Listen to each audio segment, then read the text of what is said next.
प्रिय छात्रों, नमस्कार। इससे पहले हमने आपको एक प्रॉब्लम सॉल्व कर दिखलाई थी, जिसमें आपके लिए मूलधन दिया हुआ था और ब्याज की दर दी गई थी।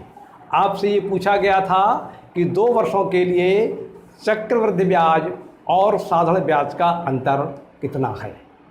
आज हम उसी गणित के अंतर्गत हमारे लिए मूलधन दिया हुआ है और ब्याज की दर दी गई है। हमसे ये पूछा गया है कि 3 वर्षों के लिए चक्रवृद्धि ब्याज और साधारण ब्याज का अंतर कितना है।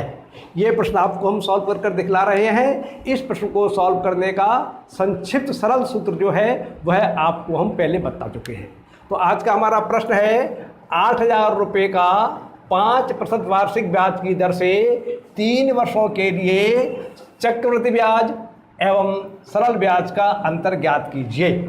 तो हमारे लिए दिया हुआ है मूलधन P बराबर 8,000 रुपया, ब्याज की दर R बराबर 5%, समय N बराबर 3 वर्ष। तो इन दिए हुए आंकड़ों की सहायता से पहले हम चक्रवृद्धि ब्याज निकालेंगे और उसके बाद हम साधारण ब्याज निकालेंगे और चक्रवृद्धि ब्याज में से साधारण ब्याज घटाने के बाद दोनों का अंतर ज्ञात कर लेंगे। तो चक्रवृद्धि ब्याज ज्ञात करने के लिए पहले हमें चक्रवृद्धि मूलधन ज्ञात करना होगा। चक्रवृद्धि मूलधन ज्ञात करने का फार्मूला होता है A बराबर P इंटू 1 + R/100 की होल घातांक n। तो 3 वर्षों के लिए चूंकि ज्ञात करना है, इसलिए यहाँ पर n का मान 3 आ जाएगा। R का मान 5 दे रहा है, 5 लगा देंगे, 100 सूत्र के लग जाएंगे, ये प्लस का लग जाएगा, ये 1 लग जाएगा और P माने मूलधन 8,000 दे रहा है, 8,000 यहाँ लग जाएंगे। 5 से और इस 100 को भाग करेंगे तो हमारे लिए हर में प्राप्त होगा 20 और अंश में प्राप्त होगा 1। इसका LCM आद लेके हमारे लिए यहाँ प्राप्त हो जाएगा 21/20 और ये घातांक 3 है तो घातांक 3 लग जाएंगी। 8,000 वैसा का वैसा उतर जाएगा। अब 21/30 21/20 का मतलब घातांक 3 का मतलब ये है कि 21/20 से 3 बार हम गुणा करेंगे। तो जब 20 और 20 की 3 बार गुणा करेंगे परस्पर तो हर में हमारे लिए 8,000 प्राप्त हो जाएगा और जब 21 की 3 बार गुणा करेंगे तो हमें 9261 प्राप्त होगा। ये गुणा आपको मौखिक रूप से याद होना चाहिए और ये 8,000 वैसे के वैसे उतर जाएंगे। अब 8,000 अंश के ये वाले और ये हर के 8,000 से 8,000 ही कैंसिल हो जाएंगे तो आपको 3 वर्ष का मिश्रधन जो प्राप्त होगा वह प्राप्त हो जाएगा 9261 रुपया। अब यदि इस मिश्रधन में से आप मूलधन घटा देंगे तो आपको ब्याज मालूम पड़ जाएगा और चूंकि मिश्रधन ये चक्रवृद्धि मिश्रधन है, इसलिए आपको जो ब्याज प्राप्त होगा वह चक्रवृद्धि ब्याज प्राप्त होगा। तो यहाँ पे लिखेंगे अब 3 वर्षों के लिए चक्रवृद्धि ब्याज बराबर मिश्रधन माइनस मूलधन। 9261 माइनस 8,000। 9261 में से जब हम 8,000 घटाएंगे तो हमें फल प्राप्त होगा 1261 रुपया। इस प्रकार से हमारे लिए ज्ञात हो जाता है दिए गए आंकड़ों के अनुसार 3 वर्ष का चक्रवृद्धि ब्याज 1261 रुपया है। अब हम 8,000 रुपये पर 5% वार्षिक ब्याज की दर से 3 वर्षों के लिए साधारण ब्याज ज्ञात करेंगे। साधारण ब्याज ज्ञात करने का फार्मूला जैसा कि आप जानते हैं ये होता है मूलधन गुणा दर गुणा समय बटे 100। तो मूलधन के स्थान पर 8,000 लगा देंगे, दर के स्थान पर 5 लगा देंगे, समय के स्थान पर 3 लगा देंगे। ये 100 से भाग करेंगे तो हर में तो आ जाएगा 1 और यहाँ पे आ जाएगा ये 80 और जब इनका मल्टीप्लाई करेंगे 80 का 5 का और 3 का तो हमें प्राप्त हो जाएगा 1200 रुपया। इस प्रकार से हमारे लिए साधारण ब्याज प्राप्त होता है 1200 रुपया। अब हमें चक्रवृद्धि ब्याज और साधारण ब्याज का अंतर निकलवाया है तो हम लिख देंगे ब्याजों का अंतर बराबर 1261 रुपया माइनस 1200 रुपया बराबर 61 रुपया। इस प्रकार से आपका ये प्रश्न हल हो जाता है और आपका चक्रवृद्धि ब्याज और साधारण ब्याज का अंतर आता है 61 रुपया। अब इसी प्रश्न को यदि हम दूसरी सरल विधि से करना चाहें, जो सूत्र मैंने आपको बतलाए थे सरल विधि से करने के, तो हम इसको इस प्रकार से करेंगे।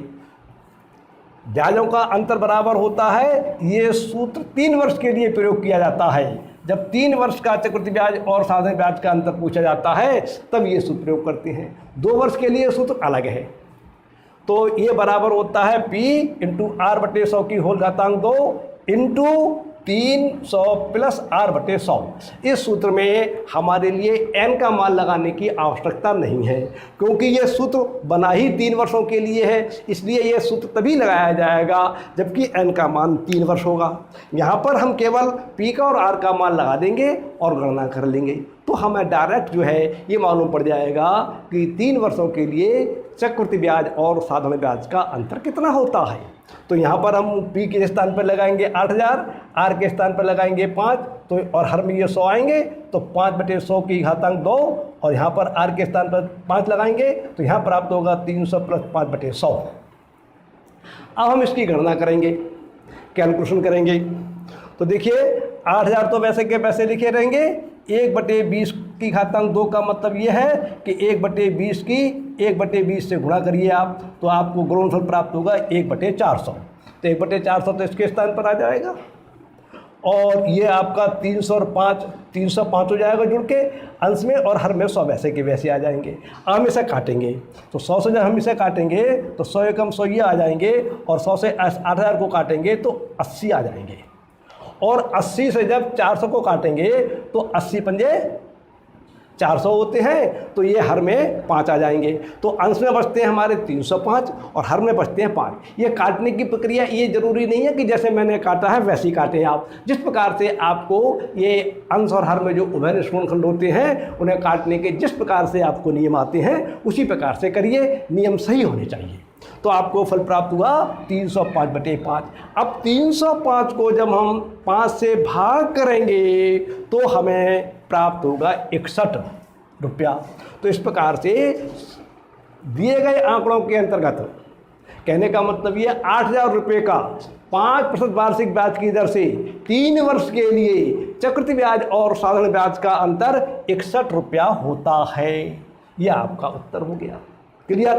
तो इस आप जब विकल्प वाले जब प्रश्न हो आपके, जब आपको केवल विकल्प में सही का निशान गलत का निशान लगाना हो, कौन सा प्रश्न सही है कौन सा विकल्प सत्य है, तो आप इसका आदेश से करेंगे, और अन्यथा आप इसका आदेश से करिए तो ज़्यादा अच्छी बात है। प्रतियोगी परीक्षाओं में चूंकि विकल्प पर निशान लगाया जाता है कौन सा विकल्प सत्य है, इसलिए उसमें इसका आदेश से करना आपको सुगमता रहेगा। फिर एक बात और भी है, कुछ प्रश्नों को एक प्रकार से रट लिया जाता है। इस प्रश्न को, और जो आपको इससे पहले मैंने 2 वर्षों का बतलाया था, उस प्रश्न को आप रट लीजिए कि इसका आंसर इतना आता है, इसका आंसर इतना आता है, जिससे आपका कुछ समय बच जाए। लेकिन यदि आप करें परीक्षा में तो इस विधि से करें। आज का प्रश्न पूरा होता है। मैं अपनी बात को यहीं समाप्त करता हूँ। नमस्कार, धन्यवाद।